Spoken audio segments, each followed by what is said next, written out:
My favorite time of month is here. The Langrisser.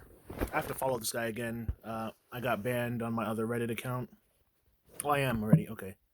So every month, new characters come out, and this time there's a crossover. I have no attachment to these characters at all. I don't give a shit about this guy. Cool red boots, cool red jacket. He got that shit on. Let me just say that. He got that shit on. But I don't care about him. But, new character. Let's see what he got. Tekkaman blade. Typo right there. Typo right there. And the top two. Talent.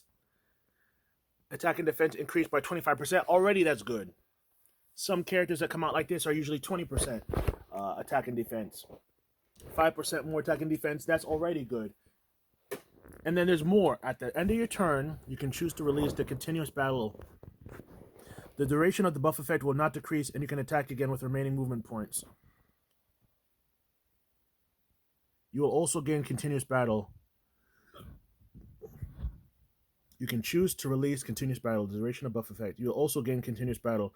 Damage dealt increases by 20%, and you recover health equal to 20% of the damage dealt upon entering combat. Already fucking amazing. Lasting until the end of the next turn.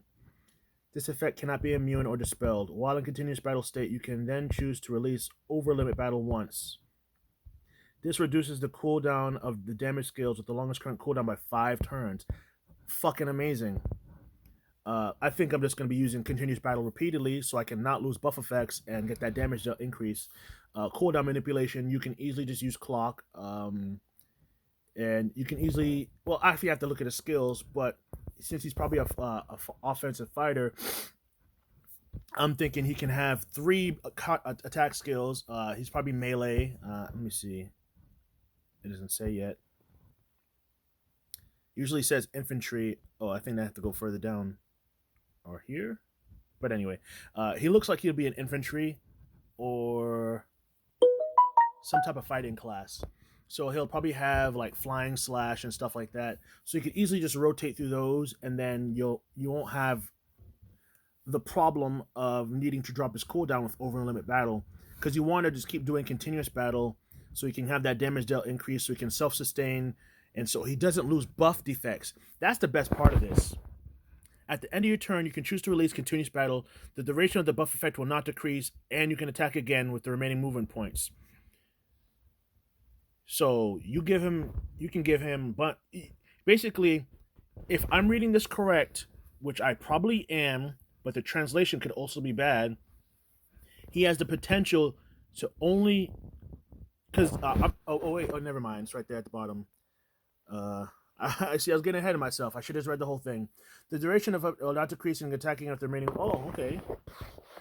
Afterwards, at the end of the turn, you'll gain berserk, lost control, immune to all debuffs and normal attacks, deal 1.5 damage lasting 1 turn. I don't like that. I guess that's the effect of over limit battle. This effect cannot be immune. Trigger cooldown requires an interval of 2 turns before continuous battle can be used again. I figured that. I see. I was getting ahead of myself. It's an act again. Of course, there's going to be a condition. So he's not an infinite buff character. Of course he's not. Of course he's not. Because there's a cooldown. But at least when you activate his act again, you get to keep. You don't like burn through duration of buffs and stuff, so that's at least good. And he's a very good character for Maya, because you could drop that, and then you could technically get continuous battle every turn, but on the first, actually on every consecutive activation of continuous battle. So it's gonna go like this: you attack, get continuous battle, you do another attack, and then you're gonna go into cooldown for continuous battle. So you're not going to be able to activate it again to hold on to the buffs. Because this is how it reads for Rhea. Rhea read the same way, and I was like, oh man, she can hold on to buffs forever, but she can't. Because you get the first attack, it activates, and then you hold on to those buffs, and then next attack, if you could have Maya cleanse you of your cooldown, then it also could hold on to the buffs again, but it doesn't do that, which sucks. But whatever. Knight's Lance attacks a single enemy, dealing 1.5 damage. After battle, gains the ability to attack before the enemy upon entering battle. Okay, that's alright. More like a boss battle thing. Uh, Continues battle. Under this state, gains the ability to attack before the enemy upon entering battle. Before battle, I just read something unsatisfactory. Um, this is why I hate Reddit. Okay, let me read that again because I think I'm reading like again these translations sometimes are too rough. Attack before the enemy upon entering battle, lasting 2 turns and cannot be dispelled. Continuous battle. Under this state, gains the ability to attack before the enemy upon entering battle. Before battle. Attacks before the enemy upon entering battle. Before battle, lasting 2 turns and cannot be dispelled. Also before battle, reduces the enemy's movement by 2 and prevents them from guarding, lasting 1 turn. Oh, so it's a range. I mean, it's whatever. You know, it's whatever. It's a DPS attack. It'll probably have a 3-turn cooldown or 2-turn. The effects makes me feel like it's a 3-turn, but Meteor Strike. Oh, okay. When the skill effect is triggered at the end of the passive continuous combat state, you can choose to release Meteor Strike, and the skill range will be increased by 2. That's what I'm talking about. So he can be a 4-tile attacker. Maybe even more, depending on his classes. Physical damage. Select a single location within a straight line. After selecting a location, you can select an endpoint in the vertical direction again. This time, the number of grids in your remaining number of grids plus 1. You can only substitute. I don't like this skill, though. Hold on.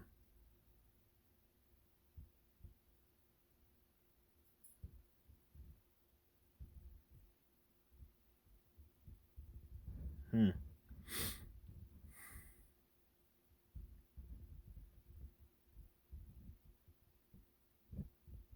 Hmm. Hmm. Hmm. Hmm. Select a single location within a straight line. So he's a straight line AoE. After selecting a location, you can select the endpoint in the vertical direction again. This time with the number of grids remaining plus 1, only effective once. You can select it 2 additional times. Deal 0.2 area to all enemies in the path.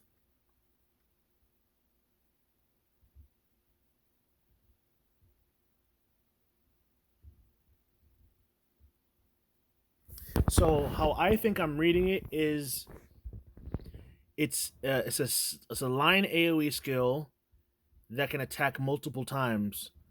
I think it's 3. Let me see. This time. I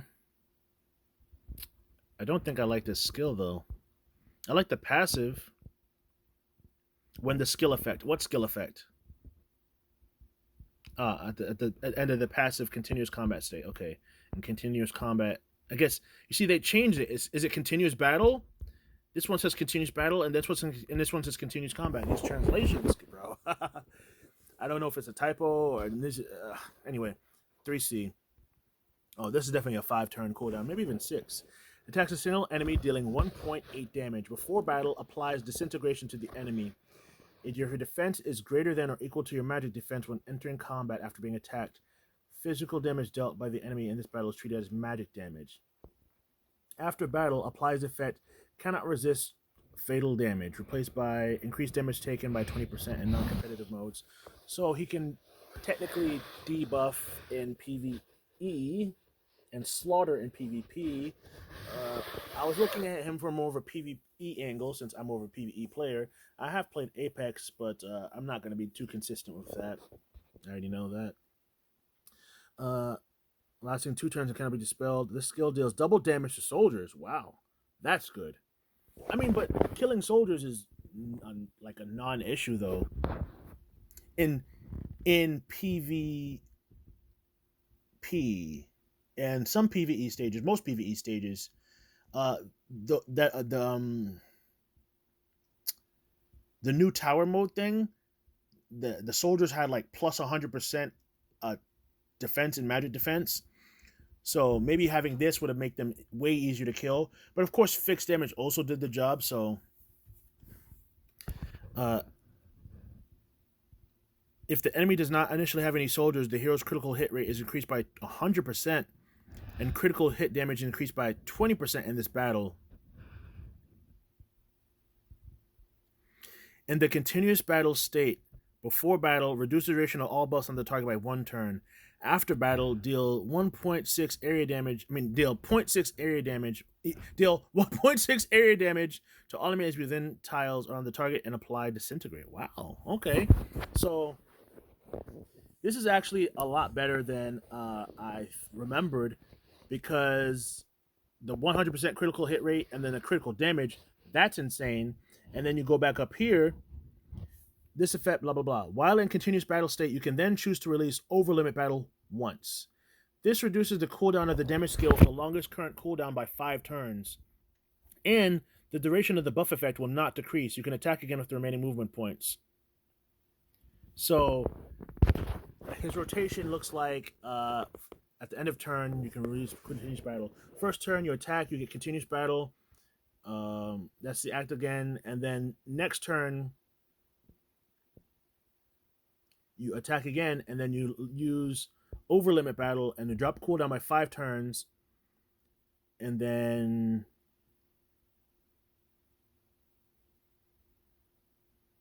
afterwards, you get Berserk, and you don't. Berserk is trash. You lose control. All the other stuff is okay. Immune to all debuff. Oh, okay, I said okay. All the other stuff is amazing. The losing control is shit. And it lasts a turn. So if you boost his movement, he'll dash off into whatever direction he wants. But I'm hoping he just attacks the closest enemy. That would be better. But that might not be what he does.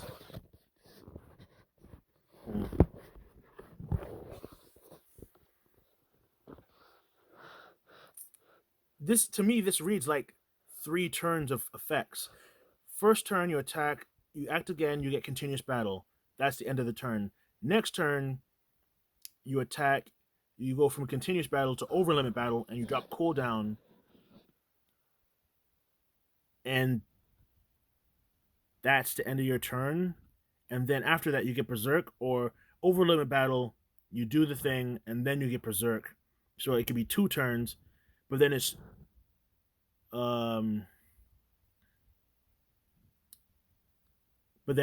third turn. So it's either second turn, and then you get Berserk, and then you're not going to be able to use your character for 1 turn, or on the 3rd turn, Berserk activates, and you'll be able to use your character until the 4th turn. Wow. Okay, so let me see. First turn, continuous battle. No, first turn you attack, then you activate continuous battle. That's the end of your turn. That's it. Then, next turn, you're in the continuous battle state. You attack, you release over limit battle, and that's it. Over limit battle drops your cooldown. And that's the active and effect. And then the 3rd turn, you're berserked. Okay, so I don't know if he's good. I mean, I said that out loud, didn't I? He is good, but that loss of control shit is garbage. For one, that's never fun. Even if it's 1 turn every 3 turns, I don't like that.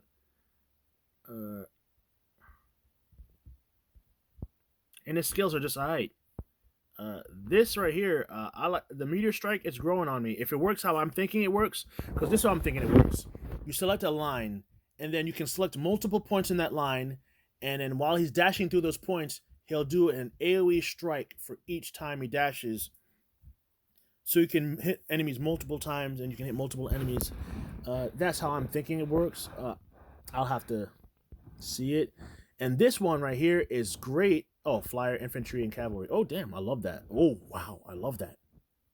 Oh, wow, I love that. You see, I thought he would be infantry or cavalry. I mean, infantry, cavalry, one of the melee ones. flyer. So I think I want this one right here. This shit is hard as fuck. I ain't gonna front. That shit's hard as fuck. I'm pulling for him, of course, because he's a crossover and he has this. But anyway, and this right here is fucking dope as hell. 100% critical hit rate and 20% increase in critical damage, and he can also drop his own cooldowns. That's what you got to remember. He can drop his own cooldowns. So if you drop the cooldown on his act again effect with Maya and Enya, he can be dropping his cooldowns repetitively. So he would go from his, but only for one skill, and it'll be this one, Voltekka. For Knight's Lance, you're gonna have to have maybe Meteor Strike is one cost. If Meteor Strike is one cost, then the rotation could be I use Night Lance first turn, then I get the continuous battle, then I use Voltekka, drop the cooldown for it, but then I'm in Berserk state, and then I can't do anything, and then maybe Knight's Lance is ready again after Berserk, and then that could be the rotation for him. He's fucking strong because he can act again. Even in the Berserk state, he's immune to all debuffs, and he does 1.5 damage. So he's doing some serious damage. He has some self-sustain. He doesn't have an extra life, which is fine, but I think he's like that. I think he's like that. Let me see if there's any other characters for this crossover yet. Not yet. Okay. It's only been an hour, so he's usually really good about this. So, ooh, maybe the other guy, but that'll be a different video. I mean, there's two guys I should follow, or I'm following. I mean to say, one does units. It's this guy, and the other does inscriptions and stuff. And if today is the day, okay, I guess he's not done yet. All right. But damn, I mean, do I fuck with him? I love how he looks right here. This shit goes hard. Love that shit. Love this shit right here too. I love Voltekka. 100% critical hit rate. He's a crit DPS. Essentially, he can be built. You can build him like. How would I build him? I'll probably give him the new Morning Glory set so he can be immune to debuffs. Even harder. Because he can drop bodies. He does AoE damage. You can just keep cycling through his skills. I like to use Maya to drop the cooldown of these characters with low cooldown so they can use their effects multiple times. He'd be terrible. He'd be a nightmare in boss battles. He can increase damage taken and then do some serious DPS with the 1.5 and 1.8 and then 1.5 again. It's 1.5, 1.8, 1.5. So it's like he's like a 1.65 DPS character. Immune to debuff, self-sustain. He's got it. Is he top tier? No. He's not going to replace whatever her name, Kayaya. She's an assassin lady. She's not going to replace her. Not going to replace the other new character that came out. I forgot her name. She's a faction buffer. He's not someone that's going to replace anyone. But he is serious. He is very serious. I wouldn't sleep on him.